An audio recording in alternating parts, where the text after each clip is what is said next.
ये बताते हैं कि प्रेम का मतलब है आज़ादी और करुणा, लेकिन हमारे समाज में रिश्तों के नाम पर जो कुछ होता है उसमें हिंसा छिपी रहती है।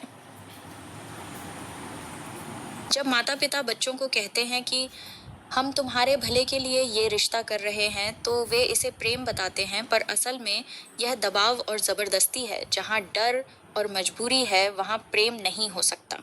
गलत जोड़ियां और जीवन भर का दुख, जब किसी लड़की या लड़के को उनकी पसंद के बिना शादी में बांध दिया जाता है, तो वह रिश्ता बोझ बन जाता है। आचार्य कहते हैं, गलत जोड़ी एक यातना है कि मामा को, क्योंकि उसमें न प्रेम होता है न स्वतंत्रता। ऐसे रिश्ते पूरी जिंदगी खींचे जाते हैं और समाज इसे त्याग और संस्कार कहकर सही ठहराता है।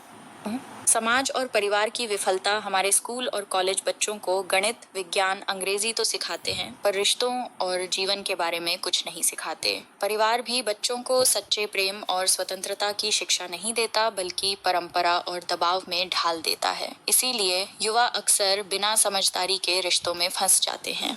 स्वतंत्रता का महत्व। आचार्य का कहना है कि हर इंसान को यह अधिकार होना चाहिए कि वह किससे जुड़े, किससे न जुड़े। रिश्ते तभी टिकते हैं जब वे आज़ादी, सम्मान और समझ पर आधारित हों। अगर समाज और परिवार यह आज़ादी नहीं देते, तो वह सीधा सीधा हिंसा है।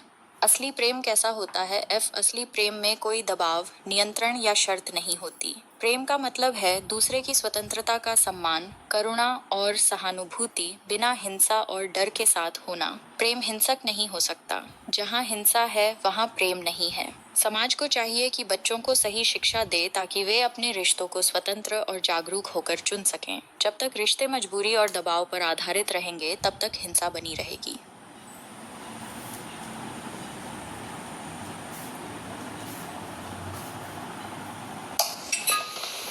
भैया